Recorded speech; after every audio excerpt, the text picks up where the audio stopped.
What is up, maniacs? Welcome back to Sound and Pound. It is Tuesday, March 19th, 2024. I said it correct this week, Alex. Let's go. He's back. We're back. The hosts here to bring you the wacky and wildness in the world of mixed martial arts, as we do every week, minus, special occasions. As yes, Alex was on vacation in lovely Mexico this past week. He avoided UFC Vegas 88. Can you believe that, you guys? Can you believe he decided to bail on us for that week? So Pat filled in. Good times. I already know how the trip was, Alex, but just let the people know. I mean, how was it? Would you recommend for the folks who are looking for a spot to go or do something? I would recommend anybody, if you don't want to spend a lot of money on flights or hotels, take a cruise. It's all inclusive. Food's free. If you're a drinker, you can get a little drink card. All your drinks are paid. It's legit. Yeah, I would highly recommend cruising. And Mexico is fun. I got to hold a baby lion, which was one of my bucket lists. Things. Got to zip line through the Mexico jungle. Got to snorkel with some tropical fish. Kick some ass in dodgeball. Oh yeah, bro. Yeah, bro. I was a dodgeball champion, which then fucked me for the next 2 days. A real athlete, this guy. Yeah, I do. Tell me about it, bro. It was fantastic. It was much needed. Now I feel refreshed, back to the MMA grind. That is what the road to UFC 300 is. Exactly. Well said, my friend. So we will get to that for sure. But yeah, all inclusive. That's always such nice trips. I haven't done one in a long time, but yes, I can second that, what Alex said. But yeah, before we get into our regularly scheduled programming, you guys, we kind of want you to drive a little bit for, these next couple of weeks to the UFC 300 because they're it's a bumpy road to an extent. It's not too great. There's some things happening outside the UFC that I'm really looking forward to this week. It is Rising Landmark 9 fight week. So that's my big highlight. Spoiler alert for Mania Mainline this week. But yeah, of course, like, share, comment, subscribe, do all that good stuff. You guys, whether you're on Twitter, Facebook, YouTube, wherever you're watching, drop a comment. We can see them all. Thankfully now, it is always lovely to have the Twitter ones working, as we got Ghost in here, Susan's in here, and then we got something from James. But before we get to what he just said, Alex, we didn't get your thoughts publicly. We talked about it a little bit personally, you and I, but UFC 299 for the people. So I guess I'll just hit you with, I don't know, who impressed you the most, or just kind of overall kind of summary thoughts on the event since, we didn't hear from you on the show last week. Yeah, I just want to bring up that, I said that the O'Malley Vera 2 would look like O'Malley versus Moutinho, and it looked exactly like that. Cheeto got beat to a pulp. I was dead wrong about BSD. Benoit Saint Denis got. I wouldn't say dead wrong though, because it wasn't that he got just wiped out, but you were very confident he'd roll him over. Yes. I was very confident that Benoit Saint Denis was going to run Dustin Poirier over, which, I mean, Dustin was jumping for those guillotines. I was like multiple times, I thought that was going to be the end, the end from him. And then he chin checked Saint Denis, and that was that. You know what? I was very impressed with Michael Page because obviously he didn't fight the best competition in Bellator, but I feel like, obviously, that's Bellator's giving him the matchups, right? Like, he's not handpicking these dudes. Right. He's fighting whoever's in front of him. Yeah. So to come in and fight, 1000%. And so to come in and fight Kevin Holland, who now everybody's saying that Kevin Holland's the bum, right? Like, it's funny how MMA fucking dork fans work. Turntable. Yeah, bro. Like, oh my God, MVP such a fucking bum. Oh, blah, blah, blah, blah. Now it's Kevin Holland's the bum who can't beat anybody, right? So, come on, dude. The worst fan base of all time, dude. God, dude, grow up. So he looked good. Man, JDM with the comeback, beating Gilbert Burns, sets him up. It looks like, it's going to be him versus Shavkat for a title eliminator. Man. Which is going to be very interesting. And then Peter Yan just getting back into the win column was very impressive, much needed, and to do it on one knee because it was revealed today that he blew his ACL in the first round. Yeah, Man, that sucks. very impressive. I also got to throw out bro, Curtis Blades getting taken down in the first round. I was shitting bricks because that was the only one of my only parlays I made. I had Curtis Blades winning. I was like, oh my god. It's happening. I did not think Justin Almeida was going to take down Curtis Blades, and he did, but then he paid for it because apparently he does not know what ground and pound is and just holds his opponents down. So, yeah, man, I watched 299 from a cruise ship as I was sailing to Mexico, and Wi-Fi was pretty good. There was a few parts in the pay-per-view where like it just like stopped working, and then Okay. but I think it was more ESPN Plus than the Wi-Fi. Like that app is just Yeah. so just shitty. So What I've noticed with it kind of recently is it'll do like this kind of backup type thing and then catch up like it's like glitchy in that yeah. sense. It's weird. Yeah, so Um, that was very annoying. Like I missed the entire walkout for Cheeto and Sean, and then I caught up like halfway through round one. I was like, like, oh, okay, yeah, cool. yeah, thanks. So, God, you would think ESPN would have it fucking under control by now. I mean, you would think the biggest sports outlet on planet Earth would have their fucking app figured out, but Nope. you know, Nothing's guaranteed. no. Yeah. So quite a time indeed was UFC 299. So yes, now we have to get through the Apex times, except for Atlantic City, which that one is next week, right, Alex? We can look forward to that one. Correct. Which we'll worry about it next week. We don't need to think about it right now. But all right, before we get to our segments here, we will start things off because I said we'll let you guys drive for most of the part. You know, if you got something you want to know about, we'll let you know about it. And here we go. James is starting us off with something we also talked about when we were hanging out. But why not? Why not talk about it here? He's asking. We're men of the people. As James says, I'm not sure if this will be answered, but what is Alex's opinion on Kevin Ioli saying Power Slap is the #1 most watched sport and lying about the metrics? Feel free to be uncensored. I like how you're pushing us, you know. But he wants your opinion specifically, Alex. Yeah. So I just pulled up the article and I have not read it, but I've I did seen. tell you, I told you Yeah. the thing that was played. Yeah. Yeah. So I've seen some talking points. Bro, I mean, Kevin Ioli, bro. I mean,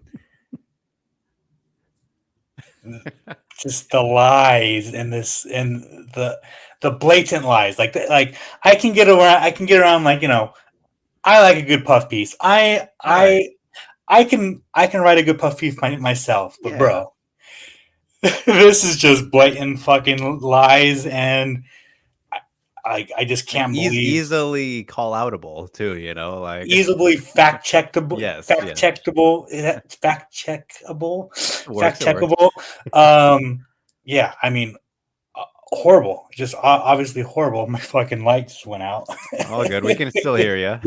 And yeah, so it was just bro, it was just so bad. Like so bad. I expect more from. I mean, it's hard. Like it's like I expect more from Ioli, but like, I mean, this was just shitty. Yeah. I did not read through the whole thing, and I don't plan to, just because, you know, it's we get the idea. We know what it is, and especially, I mean, I'm not gonna go like too hard on him, you know. Whenever we see this type of thing from him, we know what it is at this point, which Yeah.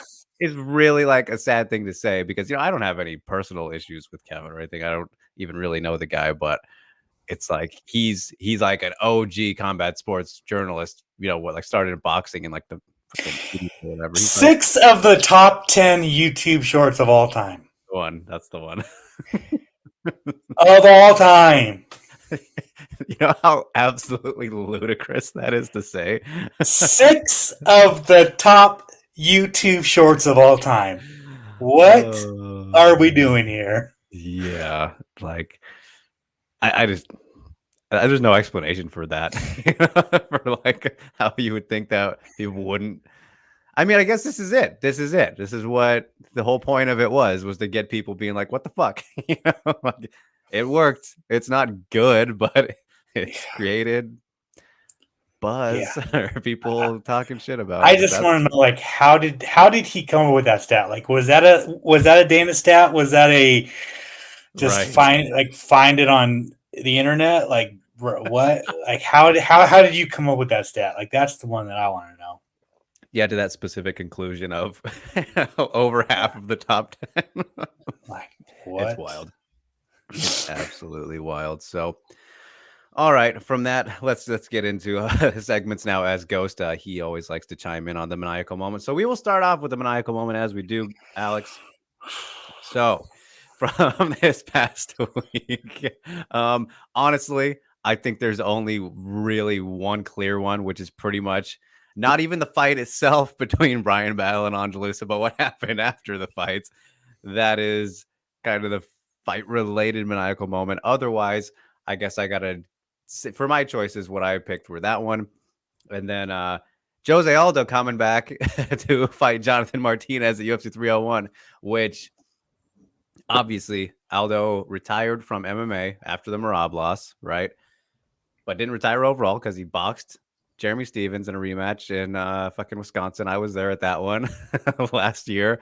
And he's boxed like 2 other times, right? He's had like 3 boxing matches since I his believe so. last Yeah. MMA fight. So he's been pretty active still. And I mean, Jose Aldo is still only like 30 fucking 5. Like, it's never gonna not be weird to me to think that he's like still pretty damn young, like in life, or maybe And a little older yeah, now. But I'm not sure. I'm not sure the age. We have to check that right. But I do know one of the reasons why he is coming back is because he wants out of he wants out of his UFC contract, and he has oh, one fight left on his contract, and he wants out of the contract to go do other stuff. be extra free, yeah.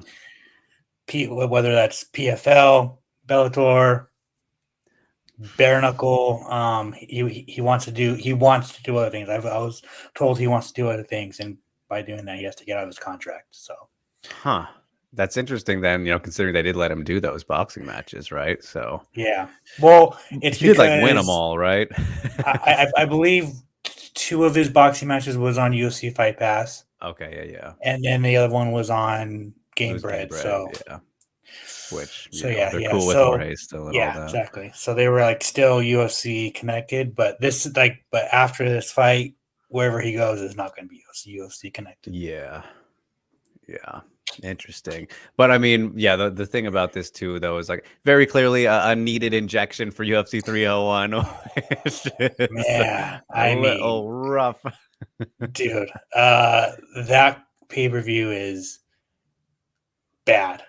I mean, like, I I really like, a lot of the matchups actually. Like, we talked about, Pantoja and Urseg a little bit. They're like, I'm glad they went Fucking with that one, Astro but Boy. yeah, but it's, in terms of a numbered pay-per-view, not Man, quite what it I should mean, be. it's pretty fucking dog shit week, bro. I mean, it's. All time bad. I mean, It's up there. it is a hardcore, Yeah. card. Yeah, I mean, it's pretty. It's like it's like you can probably say PFL's cards are better than this. I Like, mean, honestly, like the original PFL versus Bellator Supercard was yeah, definitely better. yeah, 1000%. It just needs more Brazil. Like it needs Paulo Costa. It needs Johnny Walker. It needs like bigger names. Mhm. But I think the card's almost already done from what I've heard. Also, I did want to throw out another minor moment was just Mark Holman coming home. Uh, Yes, he's that has he's been the back big at story. yeah back at the gym already. Savage. Yeah. Yes, for sure. So good shout on that one. Um, yeah, I mean, not really too much to add to like the elusive battle thing. Like, I don't even care about the direction that goes, which Probably should be a rematch, I guess. I don't know, whatever. But Who cares? yeah. So I think the bigger stories are probably those ones we mentioned. So for Ghost, though, he mentioned my maniacal moment is in Rise Kickboxing, where Yuki Yoza, who is cool, got a TKO win by spinning back kick to the privates, and the ref ruled it a low kick TKO. Sounds like James Krause, Bobby Green, right, Alex? You remember that one? Yeah, I do. And I did not see this. I did not see I know. I'm this very curious to see it stoppage. now. Yeah, 1000%. Yeah, send it to me in the DMs, Ghost, and I'll pull it up here on the show. He says, absolutely insane that even after the ref looked at the replay of Yoza back kicking his opponent's crown jewels, he still ruled it as a leg kick TKO. He specifically, they called it a leg kick. I'm very fascinated to see this now. Either way, that's the whole point of replay. So poor fella taking a spin. Well, who was it? Somebody was it Raymond Daniels who's spinning back kicked someone in the nuts once? Like, it didn't end the fight, but I feel like I remember Yeah, that no, recently. he kicked him in the nuts bad. I think it was. I It don't might think it have was. stopped it. I don't remember. No. So yeah, no, he like kicked him in the nuts twice in the same fight, and it That's was right. like really bad ones, and the fight was called off, and then they rematched, and then Raymond Daniels just whooped his ass. Okay, yeah, that's. I remember. I was like, "Damn, how does that happen?" Yeah. The specific precision of that was so like comical to me at the time. But okay, Ghost sent it to me here, so this will be fun. We can watch it together, get our real time reactions, and for those of you who haven't seen it, also let's pull it up. Yuki Yoza working some magic. I don't know how you could say magic, but all right. Let's see if I can full screen it. Does that full screen for you too, Alex? It is. Cool. Yeah. I Okay. mean, it's All right. it's full screen. It's full All screen right. enough. Let's see this here. That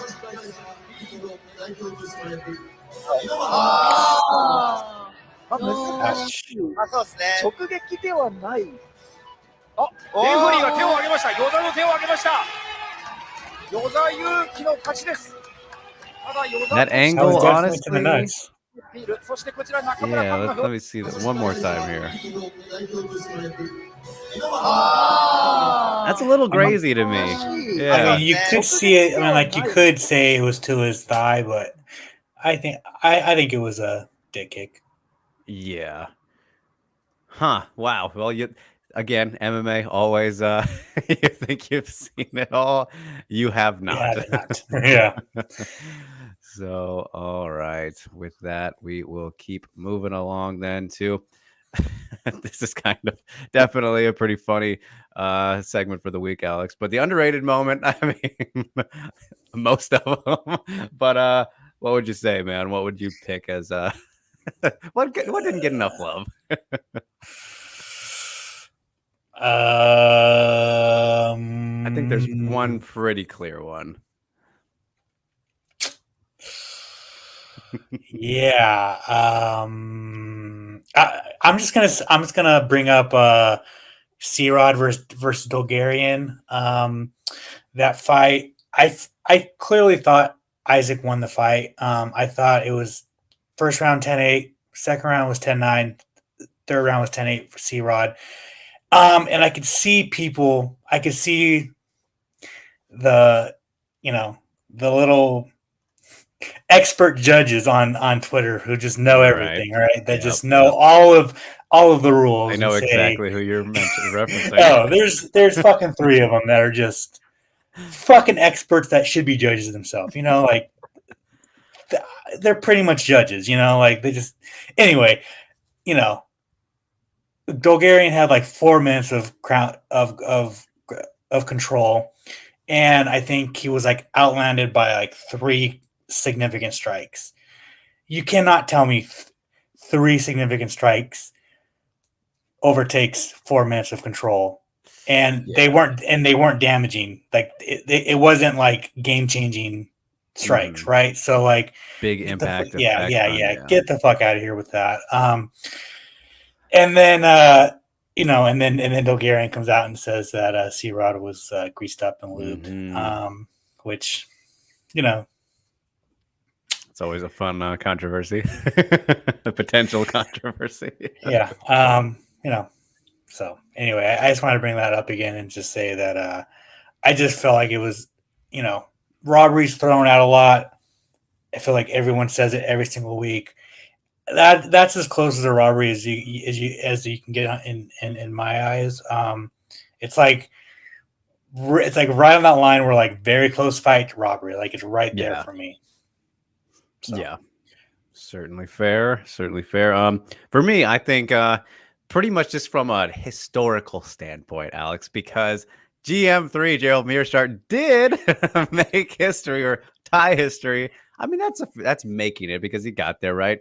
Submitting Brian Barberena. Said it last week, and every time I talk about GM3, the guy is killer be killed. One of the most killer be killed fighters in the sport.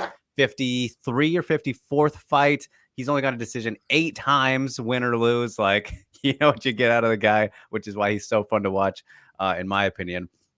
And he ties Anderson Silva's record for finishes at middleweight with 11. He already has the record for most submissions as a middleweight. Like, GM3's racking up the records, baby. So, and he didn't even get his bonus for that, Alex. Like, that's the robbery of the weekend. Poor guy. Yeah, I know. Fucked up. What about both Bam Bams are on 4-fight losing streaks? Is Barberena also? Yeah. Wow, that's kind of scary. That's kind of weird. That's Yeah. that is definitely unfortunate. I like both of them for the most part. But we got Cornelius Graythorn here. Fantastic name. Says hello. Was recommended to this show by Emma Ecosystems Chat. It's a good weekly show that has no hot takes. So appreciate that, you guys, for pointing out Cornelius here. But we're our takes. No hot takes. I mean, hot takes, but I mean, the only hot take was like BST was going to run over Poirier. If you consider that if you consider that a hot take, then. And even then, Alex, I mean, he was favored, so you could argue that wasn't a hot take, right? It's give us an example, Cornelius. We're going to ask you a question here. What is the give me the types of hot takes you're thinking, because we're not too like fucking stupid or anything. That's the best way to put it, because some people say shit just to say it. We're not necessarily those kind of guys. But yeah, we're stupid. We're stupid. We're just not that stupid. Yeah, we're just not that dumb. Okay. All right. Let's see. For some reason, I just lost when oh, here it is. I didn't miss it, but we'll move on from underrated moment to continue with some questions here. As Rio says, a philosophical question: is it better to be a champion, but when you lose, people say you were not good to begin with, or is it better to be Michael Chandler, who, when he loses, will get praised for exciting fights? He throws that in there at the end. This is a very interesting kind of dynamic here. I think that it's better to be a champion, but when you lose, people say you weren't good to begin with. One and done type of person, maybe like a Nico Montagna gonna. Well, reading that, Cody came right to mind. Cody Garbrandt came right to mind.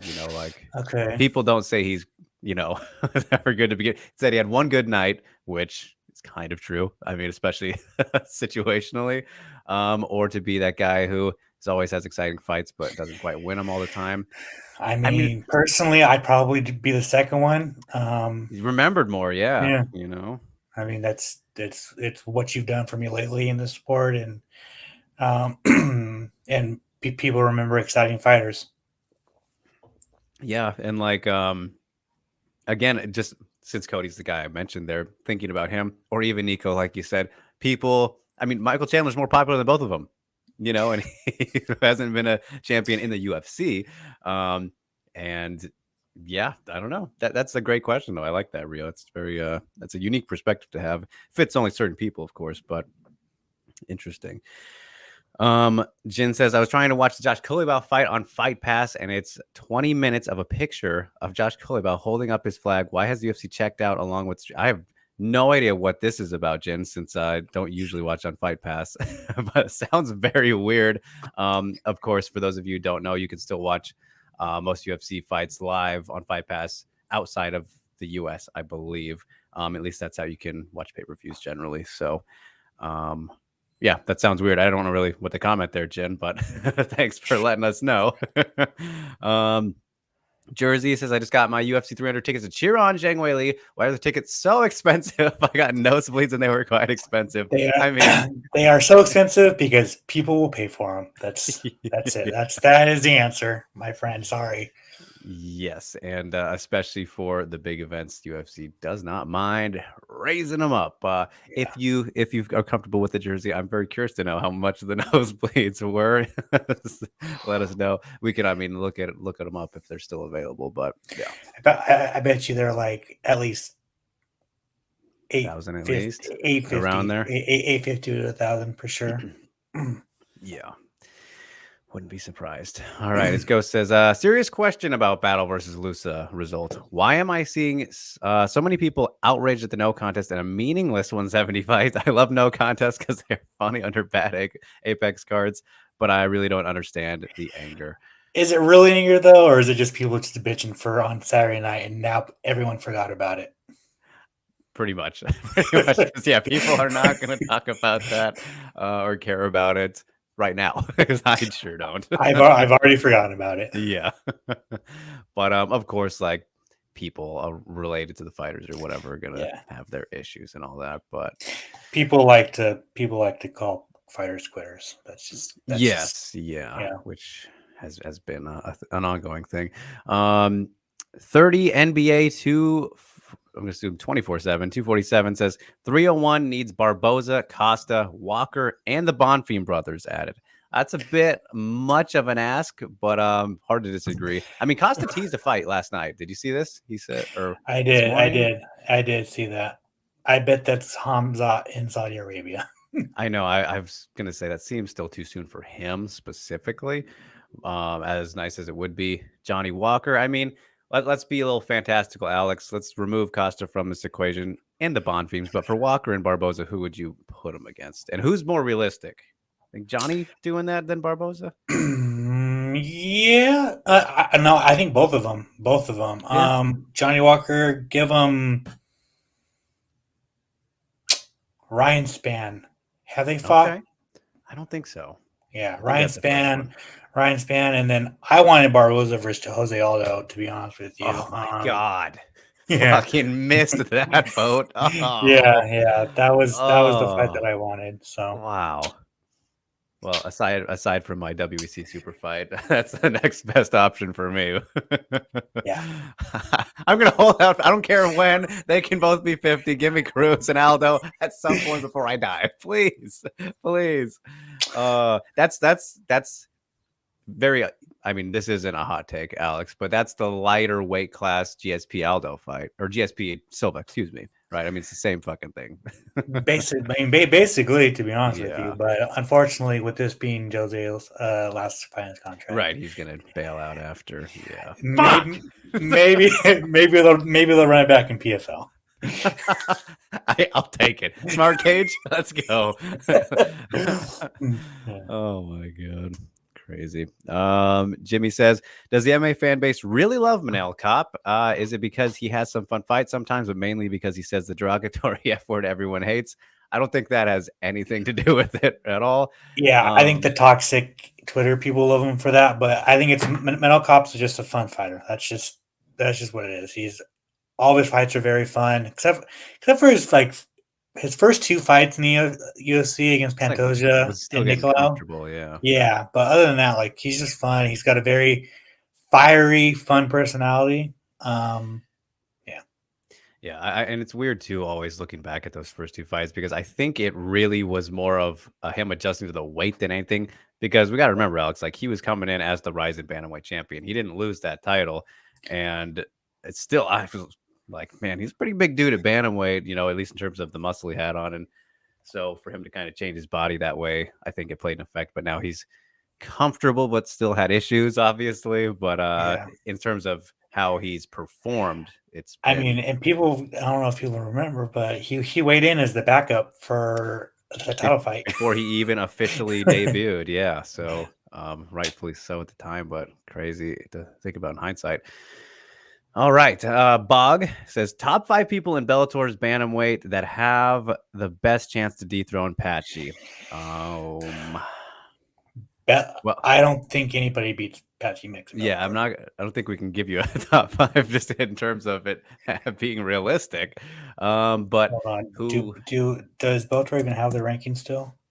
I think they actually got rid of them since the merge. Yeah, I was looking the other day. I think Let's those are gone now. see. Fighters. Yeah, they're gone. Yeah, but to answer your question, I don't think anybody in the Bellator bantamweight division beats Patchy Mix. Yeah, Now, I don't think so now either. Best UFC, chance? Yeah. UFC. I Still few. say, Still few. man, I'd say the only ones. I say Corey and Marab are the only ones that'll give them the best. And I've seen Marab and Patchy spar, and it's Fun very, shit. very competitive. Very competitive. Oh man, Yeah. how I wish we could see that stuff actually. But yeah, I mean, I don't think anyone in Bellator / PFL is gonna beat him. But Juan Archuleta, I think, is clearly the easy answer choice to pick there just because he is the only guy to have beaten him. But yeah, I don't think it would happen in the rematch as much as I love Juan. I do want to see Sabatella versus Mix. I just want to see the How grappling it plays out, yeah. Yeah. That would be fun. I'm sure we'll get that at some point. And for this roundup here, Jin says, my underrated moment was supposed to be Josh Kulibau, but I can't watch it because it just says, like, for the fight. I'm very confused by this comment here that you guys are telling us about. Like, yeah, that doesn't make sense to me. And that's not even a smart thing for them to do. If I don't know, I'm confused by that. I'll have to hop on my VPN and check it out myself. But all right, let's move along, Alex, before we got plenty more here. So Mania mainline, though, let's talk about this week, huh? We got UFC Vegas 89, Rising Landmark 9. Deep Jewels 44 is also this week, and I'm sure some other stuff. One is always doing their fight nights and everything. But, man, what exactly tickles the Behunin fancy the most this week?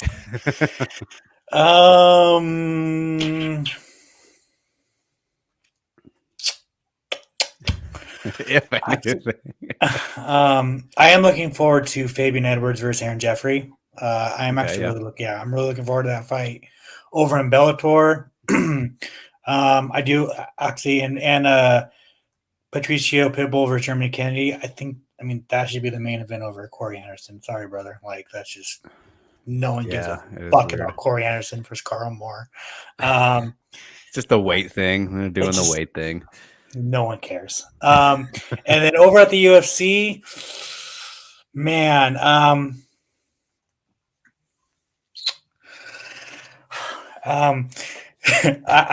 happy to see uses of the law back in the UFC. Him versus Billy Q should be fun.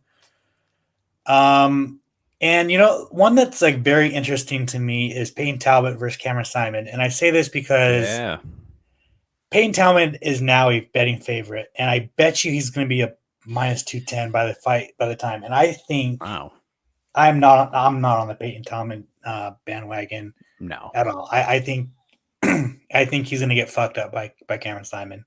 And I think it's like free money on Cameron Simon. That is wild. I think Cameron's way more like, you just look at comparatively, he's definitely more proven so far. Yeah, I mean, obviously the people that Cameron Simon beat is, I mean, not the best competition, but at least it's UFC competition. Right. And Peyton Talbot got dominated by Nick Aguirre until until Nick Aguirre gassed. So yeah, that one is very interesting to me. And if Peyton Talbot does go out there and beat Cameron Simon, then I'll eat my fucking words and be like, all right, he's for real. Yes, for sure. And Octagon Updates apparently has personal beef with Peyton Talbot. Interesting. Spill the teas there. For some reason, he has a media day this tomorrow, and really, wow.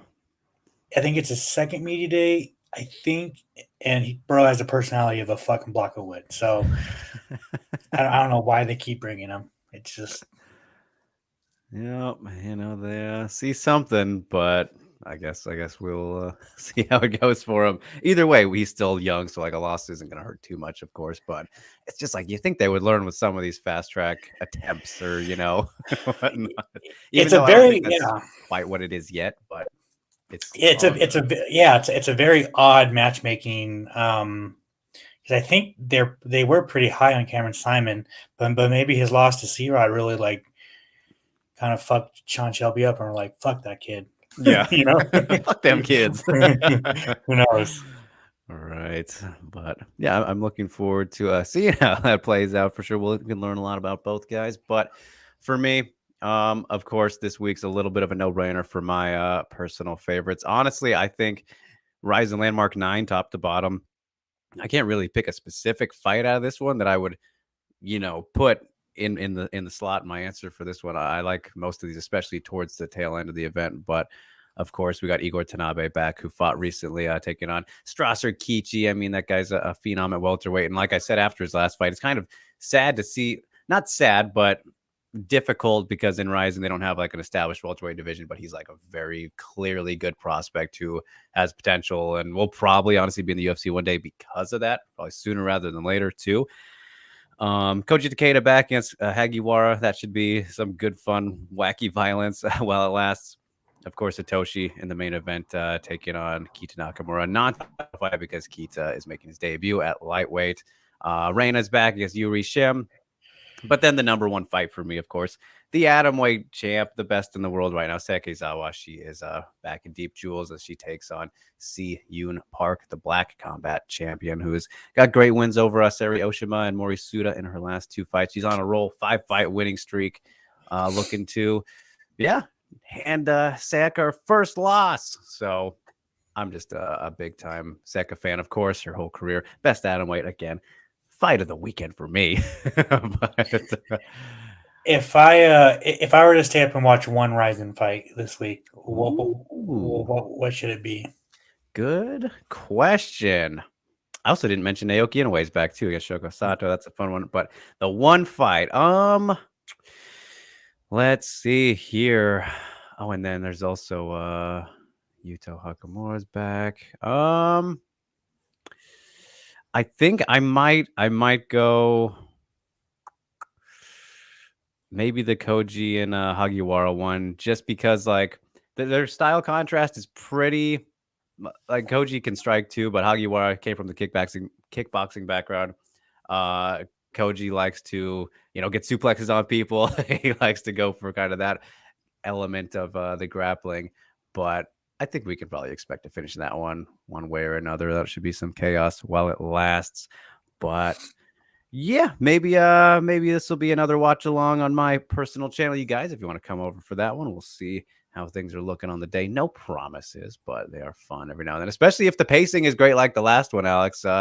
Remember, it was only like 3 hours I told you about, which was insane. And this one's only 11. Oh, and also, dude, did you see that they added Buakaw? Last minute is competing now too, which is ridiculous. I didn't mention that one.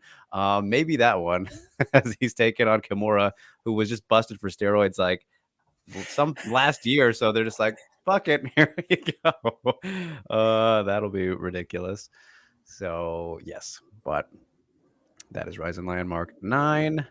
But Alex, we got to talk about and make our predictions on the main event of UFC Vegas 89. As we do, Rose Namajunas, Amanda Heas, bloated strawweight main event as they're competing in a flyweight bout. And it's kind of funny. We talked about this a little bit on the drive to the airport, but Rose loses a 3-rounder and then gets a 5-rounder. Kind of at flyweight, different division. Just the whole way we've got here is very interesting, but feels on Apex. It in the Apex, yeah, which is, again, like I was telling you, wouldn't have insane to think about like a year ago. What's the final feel on it? What do you think's gonna happen in this one? I just don't see a way Amanda Heas beats Rose. I think Rose has her clocked at every single just unless Rose blows her knees out in the first round or some shit. But I think Rose is gonna knock Amanda Heas out. Like third, fourth round. All right. Yeah, I think for Amanda Heas, her best path to success, and I think this is against most people of her, because she really does have one of the better top games, like especially between both flyweight and strawweight. I mean, I guess you could just argue bantamweight too in the UFC for women. She's been very vicious on the ground. Of course, I've gotten arguments from people who say that the competition she held down might not have been the best because her best like dominant performances in that regard were against like Randa and Paige Van Zandt, if you remember, Alex, when she just beat the shit out of them before the submissions there. But when she integrates like that part of her game rather than going out there and trying to put on a show against like 2KG or Barber or whatever, and her defense still is a work in progress to say the least, keeps the chin out there pretty openly to be exposed and hit by especially someone of Rose's caliber on the feet. Not going to play out too well. And if she can mix it up again and especially get on top of Rose, which is something we don't really see too often. So easier said than done. But when she gets there, it's a very advantageous spot and beneficial to her overall performance, especially because of the fact that her chin is so exposed usually. And again, you look at like the Marina Rodriguez fight, which she did lose. Her best success there was when she got Marina down. So she needs to kind of get back to what got her to this spot in the first place. And again, she'll have to strike her way into those takedowns and spots to bring the fight to the ground, which Rose will probably try to avoid, use her movement as she does, stick and move, and probably piece up Heas on route to, I feel pretty good about the same type of thing. Maybe third round finish, unless Heas avoids like a real bad shot. I could see a decision too, but I guess I don't have the confidence in her trying to grapple as much as she should. Like, I think that if she does try to, she can get it down and have success there. But I'm not sure if she will fight that way, especially in this fight, which she's kind of admitted to already only taking because it's Rose. Like, she's like, yeah, I would have stayed at strawweight, but I got this opportunity. They wanted it at flyweight. So here we are. But assuming things are all normal and it's Rose for the most part, just a little heavier, I think she will get the job done as well. But it'll be interesting. I'm fascinated, but I think it's probably pretty clearly the best fight on UFC Vegas 89, which is why it is our main event. But all right, we will wrap that up for the Mania mainline as we are getting tons of comments flowing in here. Thank you, you guys. I mean, I asked for it, right? As Todd is here, just Todd. Appreciate him. He's got a lot to say, so let's breeze through these as best as we can. Rio says, Ghost had a funny comment about GM3 and Gillies. What do you think of his ranking? Marcellatine, the Hingertine, the GM3atine, and Dustin Poirier. I mean, you got to give one to Poirier. He needs a name there. GM3atine, bro. That is good. That is good. That works. Cornelius giving us examples. As a hot take example is UFC 300 is trash or Sean O'Malley is the greatest striker ever. Yeah, those are both way hot. I mean, the first one's just like wrong, objectively wrong. And O'Malley is not the greatest striker ever. He's very good, but you're right. People have been saying that. I'm pretty confident. I'm pretty confident saying that UFC 300 is the best card the UFC's ever put together. Yeah, and I think I saw some people talking about. I think it was on the MMA Fighting post show. Like, especially when you look at timing wise, like a lot of people will be like, oh, but look at UFC 100, how it had Jones on the undercard. It's like, you can't really use hindsight in that regard. Like, look at it when it happened, that's how we have to view this. And in terms of this one, just even comparatively, all the champions and ranked fighters and stuff, it's like, even with the nickel and Brundage and whatnot, so it's still very, very good. Yeah. And if that's the worst fight on the card, then that's pretty good. Yeah, I'll take it. And this is something I was thinking about too. I almost asked Gerald about this after the fight, but 30 NBA 24/7 says GM3 should be next for Nickel after his win at 300. Wouldn't hate it. Don't think that's terrible matchmaking. It would be kind of similar in a way to him fighting Hamzat when he did, but he's in that spot. I think we know what we get out of GM3 at this point. Would you be mad at that? I mean, I think it depends how he wins, maybe. How Bo wins, if he wins, I guess. Yeah, I mean, I think it's a fair enough matchup just because GM3 is so dangerous on the ground. The only thing is, like, people would be like, well, Nichols is going to knock GM3 out, right? So, yeah. We'll see. Rio says, to clarify, almost all champions that lose get that treatment. He's talking about the philosophy question again. I saw that on X, people questioning Volk after. Oh yeah, I mean there's some hot takes for you. That's fucking just stupid bullshit. Don't even. Yeah. I'm not even gonna entertain that. That's just no. Yeah. Todd says Jiu Jitsu breeds unathletic Damian Maya and Antonio Minotauro Nogueira. Wrestling breeds Kevin Randleman and Brock Lesnar. Wrestling breeds monsters. Well, so does steroids. I mean, wrestling is the hardest sport on the planet Earth. But to be fair, you do not want to be locked in a room with Damian Maya or Big Nog because they would Yeah. fucking kill you. Yeah. just put it out there, bro. Like, It's kind of interesting. He those were his examples too, because like we've seen Damian Maya and Big Nog had significantly better careers than both of those guys. yeah. I mean, But yeah, it's yeah. high level black belt jiu-jitsu guys are monsters. So Yes. do not get it tripping. Mhm. And Jersey revealing, he says his ticket was $657 times 2 because he's got his girlfriend going as well. So yeah, you were close. You were close, Alex. That is still for a nosebleed. Damn boy. That's tough. Plus, like it's like $13 beers or some shit. So I know fucking concessions at venues are just always absurd. Todd says someone said that Deontay Wilder and Francis Ngannou's drinks were spiked and they lost to British fighters. Tyson Fury, second I fight. agree. I think someone should investigate this immediately. That's a fun conspiracy. James says, I was in an argument on X with someone trying to objectively rank striking skills. Don't you think someone as broad skill set such as striking will always have some deficiencies? Do you think something as broad of a skill set? Yeah, no, for sure. I mean, that's just kind of MMA in general. No one can be 100% perfect, as close as maybe some, all-time greats can be. But yeah, I mean, rankings in general just aren't objective, James. Like, unless you have unless the ranking system or whatever that you're trying to go by has certain requirements that are met. If you're just being like, oh no, it's got to be very specific in that regard. So, yeah. Todd says Tyson Fury's open glove controversy in the Deontay Wilder fight. I don't know what that is, and their gloves they don't have open gloves in boxing, so I don't know what that means. Do you know what that means, Alex?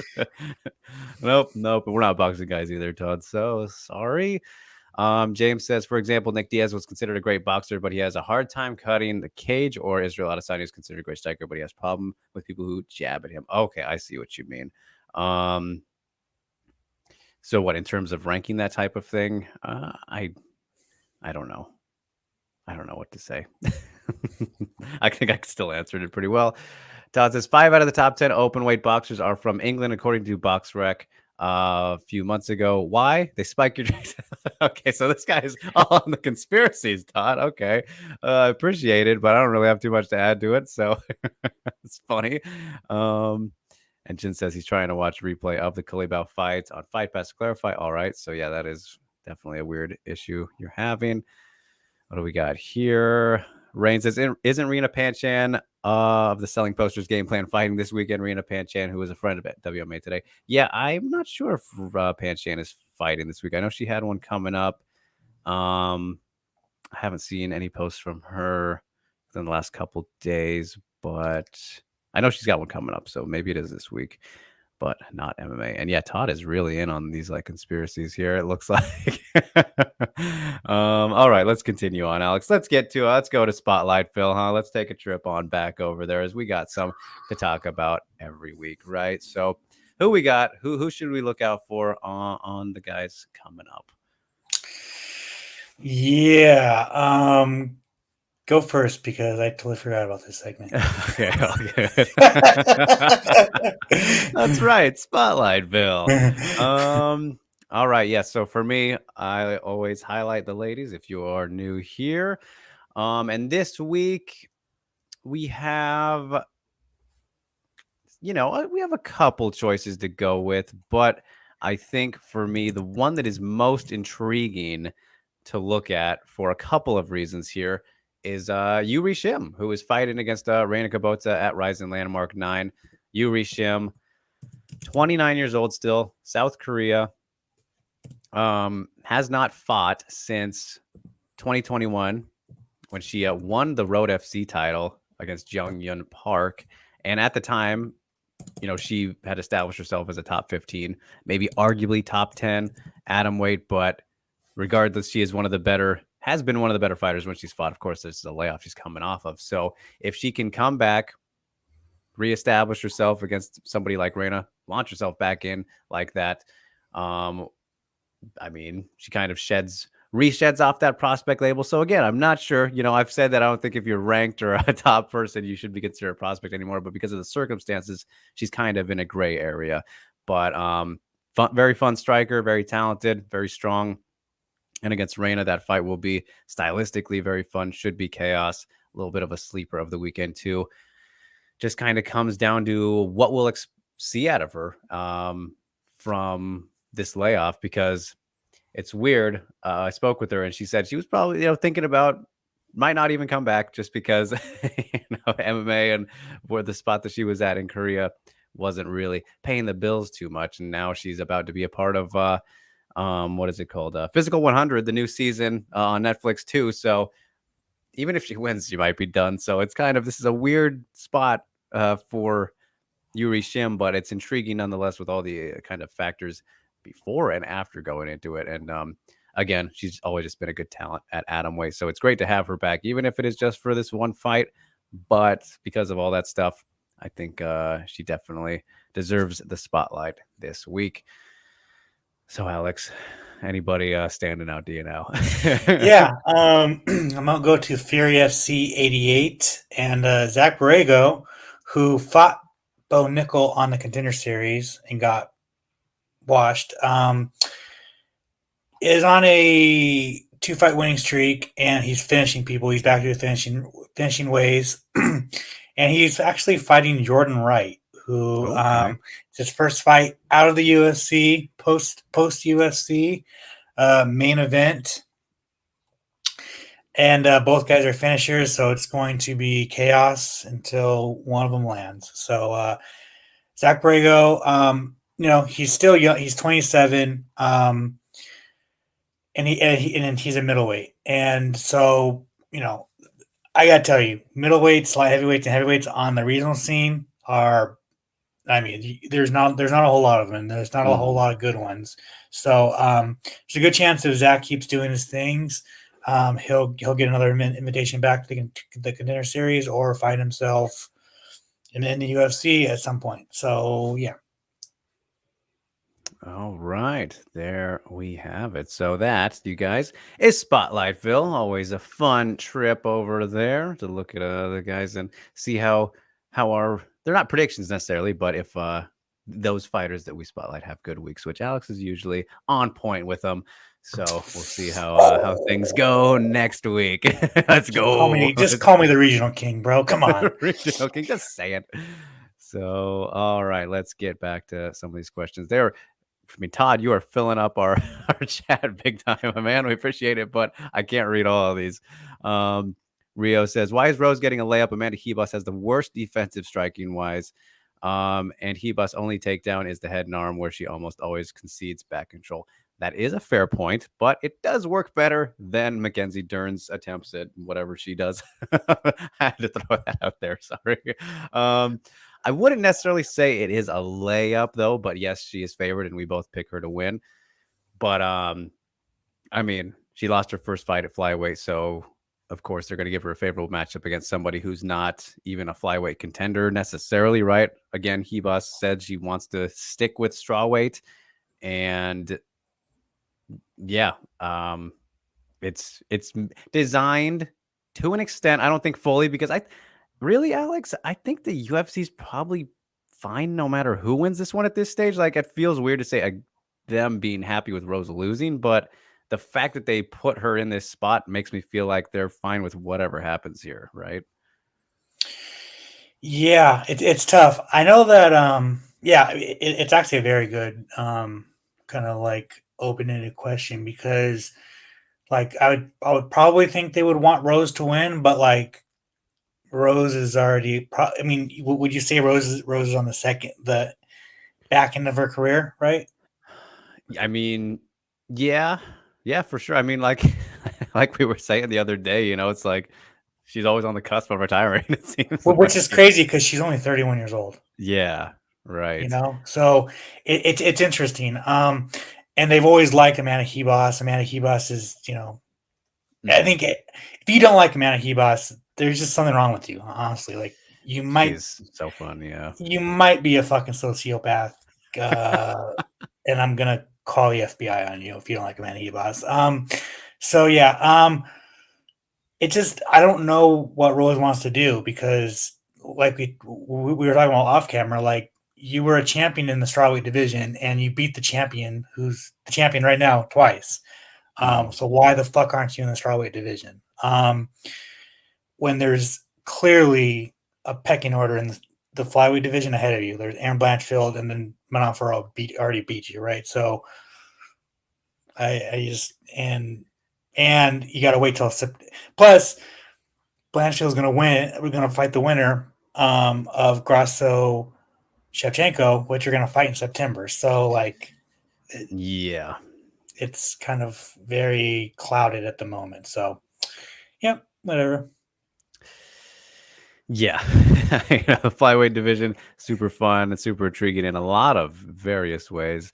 But yeah, we will see how things shake out this weekend. As Todd says, Rose had a flying armbar, but now became a boxer under the tutelage of Pat Barry. And I want to highlight this one just because, well, she was with Pat, who's been They're with him the saying whole time. they're saying Ghost hates Amanda Devos. All right, Yes. Ghost. I'm calling the FBI, bro. You better go hide. You better hide. Yeah, she is one of the most likable humans around. James asking, does he must have better top control than Whaley? Because I think Whaley's top control looked pretty vicious against Lemos, Carla, and Joanna, and took Roses back in the rematch. No, I didn't say that. But yeah, just no, I guess is, is the answer there. But Hebos has very good top control was all I was getting at, and one of her stronger um the aspects of her game when she utilizes it. Um okay, let's see here. Todd says, dudes, what strategy does Jon Jones need to eke out a decision against Aspinall? Knee stomps for 5 rounds. I like that question. That wouldn't hurt him, but I don't know, Just beat, no, Alex. bro. Just beat Jon Jones, bro. What the fuck are Just you be talking Jon about? Jones. That's all. That's enough. Right. And he's also asking, why did they cut BJ Penn after 7 losses, but not Tony Ferguson? Or did they count the street fight loss as an 8th loss? That's exactly it. Yeah. Yeah, that was right after, wasn't it? That wasn't in between anything. I No, mean, it was because he was supposed to fight Nick Lentz, and then he got cut. oh yeah. My goodness. What a time. And who knows, Todd? Maybe they still will cut Tony, but for his own safety, I don't think they should. Let's lock him in there, as unethical as that is. But Alvin says we missed the movie club last week. Yes, we did. Will we see it this week? When there was no assigned movies last week. Yeah, perfect segue, Alvin. That's why I brought that one up. So let's get to it. The Dralex Movie Club, Alex. Again, yes, we have nothing to talk about, but we can assign each other some, or maybe touch on some that we didn't. Did you watched anything since we last did movie club? Probably not. Yeah, you know what? I actually watched the latest Transformers movie on the cruise, and I gotta Okay. tell you, bro, Pleasantly surprised. I was pleasantly surprised because I thought the last few Transformers movies were complete dog shit, but this Hmm. one, other than a human that got a Transformers like costume and that was fighting other Transformers, other than that stupid fucking thing in the movie, I really enjoyed myself, and yeah, so I think that'd be like a solid like 6 out of 10. Okay. Yeah, so yeah.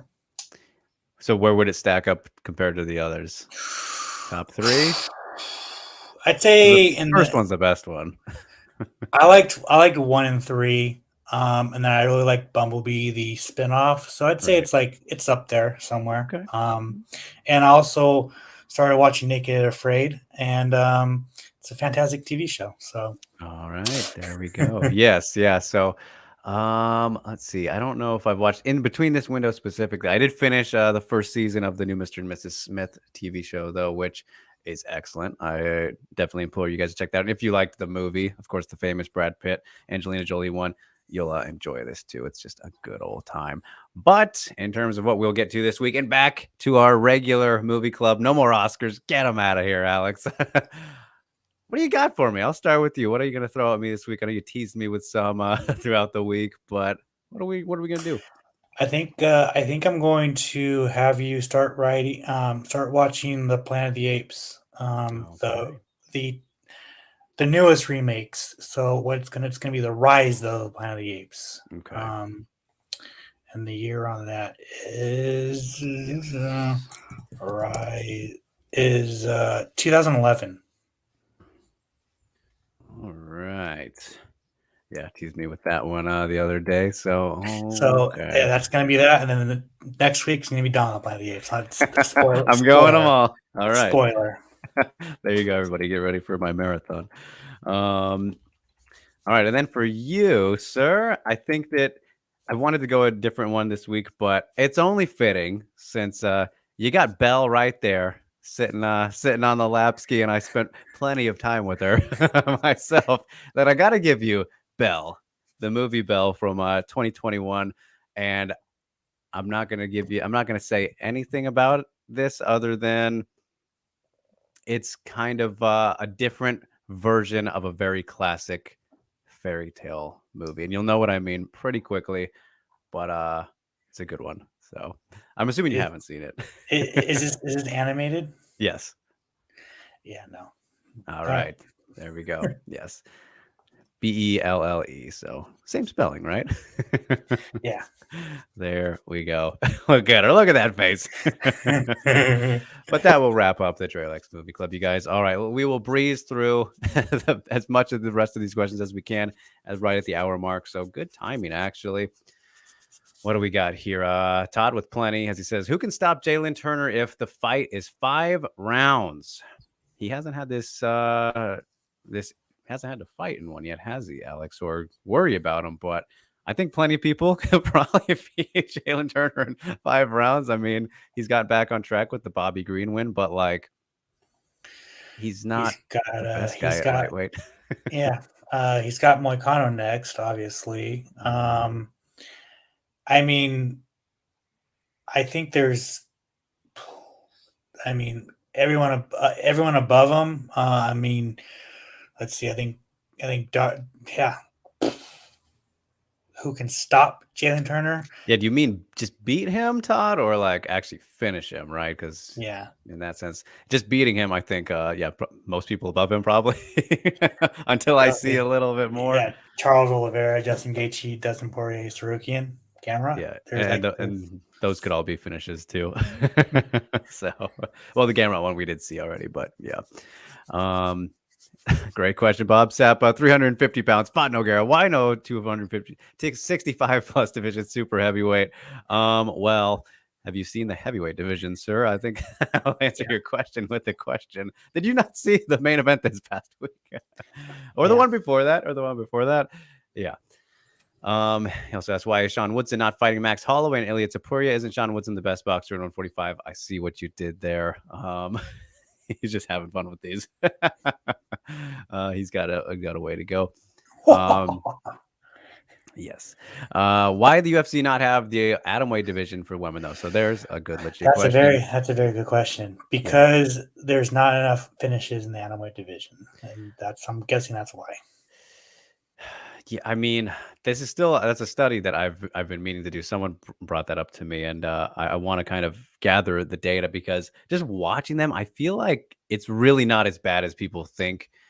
Like, definitely knockouts are more rare, but submission wise, like, I feel like I see them a decent amount watching. And I always counter with, like, there's not a lot of finishes in the strawweight division either. So, like, right, yeah. I don't know, and there's always kind of the argument of the lighter the weight class, just small people. Like with flyweight, that was a big issue for a while, and so much so that they considered, maybe getting rid of it with the rumors there and all that. But Yeah, it's overdue for sure, Todd, and I still don't trust the UFC to do it right, but we'll see if that ever happens. Here's one. Luis David Ariza Mendez asks, who do you guys got in the Billy Quarantillo fight, Alex? Let's touch on that one real quick. Billy Q versus Yusuf. Yeah, you mentioned Yusuf. Yeah, it's a tough fight. Billy for me personally. I think I think I'm taking Yusuf's wall. all right. Any reasoning? He's short notice, right? This is It is short notice. I think he's just I think he's more well rounded from Billy Q. Younger, hungry. I think he's got something to prove as well. Yeah. So I'm just picking. I'm taking Yusuf's wall. All right. That is kind of a little bit of a low key banger, though. I mean, Billy Q fight's always pretty fun, and same with Yusuf. So good one there. All right, Gunther Grantholomew. Great name. Says, does the Apex cage make a difference if your style is movement based? Saw a visual of Sean O'Malley versus Cheeto, where the cage is significantly smaller than O'Malley versus Cheeto 2, where the cage is huge. I mean, that's been a topic talked about since the pandemic and since they've started doing the small cage thing, right, Alex? Like, we've seen enough fights now where I feel like it actually doesn't matter. Like, it doesn't get talked about as much as it used to, but at this point, I don't know. I think it's kind of a mythical talking point. How do you feel about that whole thing? Depends on the division. I don't know. Yeah, I think it depends. Probably the heavyweight division, maybe the most because they're bigger guys. But I don't know. Yeah, and in terms of the two O'Malley Cheeto fight specifically, I don't think cage size was gonna matter for Cheeto or help him out really. Either way. Yeah, I think he was going to be a quote unquote punching bag. Yeah. That's Corey Sandhagen called him. Yes, he did. Alvin says he loves the Planet of the Apes, even the original ones, because of its complex social commentary. So there's a question for you to go off of that, Alex. Are these ones you're giving me this set? You like them better than the originals if you've seen the originals? 1,000%. Okay, all right. Like by a good chunk? not even a question. Yeah. All right, cool. I mean, yeah, you usually don't give me shitty things anyway. Rio says, you guys have seen Sicario, right? Yes. That was one of my movies for the first, I think it was within the first 10 episodes we did. Did you remember or catch Jeffrey Donovan, who was the star of Burn Notice? Yes. He was he was one of the opening I think so, yeah. Guys in the squad, right? Yeah. Nice show. Yeah, I didn't mention him in my notes or anything when I watched it, but I do remember him in the movie. Yeah. And I think he was also a part of like the board when they were sending Emily Blunt to kind of be on the job, right? So yeah, good little appearance there from Jeffrey. And Jin says, is saying just don't watch the Apex cards a cop out for a legitimate criticism for bad Apex card quality? Yes and no, right? Because the whole thing with that is like, don't subject yourself to something you don't like or aren't interested in. And then at the same time, if you want them to get better, don't support it, right? Like, would you consider that a cop out, Alex? I mean, I don't think there's anybody really defending. That's true. I don't see that ever. Like, that's the thing. I think it's just like anything. Like, if you don't like watching Dave Chappelle's comedy, don't watch it. You don't like watching something, don't fucking watch it. You know, like that's how I see it. Yes, yeah, for sure. And that's, again, like I said, why subject yourself to some shit you're not interested in? Yeah. Unless you love hate watching. I don't know. You tell me. Right. That is a thing. But all right. On that note, you guys, we'll wrap it up there. There was a lot of engagements. Thank you, Todd, specifically for all the comments you had. But thank you to everybody too. Good always. But yeah, it is UFC Vegas 89 fight week. So we're busy. We're real busy. We got to get out of here. So Alex will have media day on Wednesday and all the regular festivities now that he's back in the saddle. But other than that, my man, any plugs, anything we got in the pipeline, tidbits, of course. But other than that, Just just random tidbits for 89 UFC Vegas 89, and just I guess just fight week coverage in itself. All right, there you have it, you guys. And as for me, just dropped an interview with Dakota Ditchev yesterday. Fun stuff with her always. Of course, the PFL flyweight, who's looking to secure her second title, her first on the regular season. I guess she was in the Europe series last year. Gonna be a fun time in San Antonio. She fights Lisa Malden, and got some stuff from the Tough 32 Media Day last week, and spoke to Irina Aldana last night, so caught up with her as she is recovering from a knee surgery she had from an injury before the Carol Hossa fight. So she fought through that crazy war with like one leg essentially, and then it got worse obviously through the fight. She got leg kicked to shit, but such a great time with Irina. I always love chatting with her. Been one of my favorites since the Invicta days. So look forward to that probably next week. And also working on Broad Horizon episode, I want to say 37. I'm losing track of the numbers these days, but gonna get that at some point in these next 2 weeks to you guys. So there's that and plenty of other stuff under wraps as always. But you can follow me at Drinkers_. Follow him at Alex Behunin, Twitter, Instagram, and of course, don't forget MMA Mania on all the platforms itself. But I think that'll do it. Until next week, you guys, same time. We will see you then, 12 p.m. Pacific time every Tuesday. Sound and Pound. And you can follow Belle on her doggy Twitter. Stay safe and stay sane, everybody. Enjoy the weekend of action.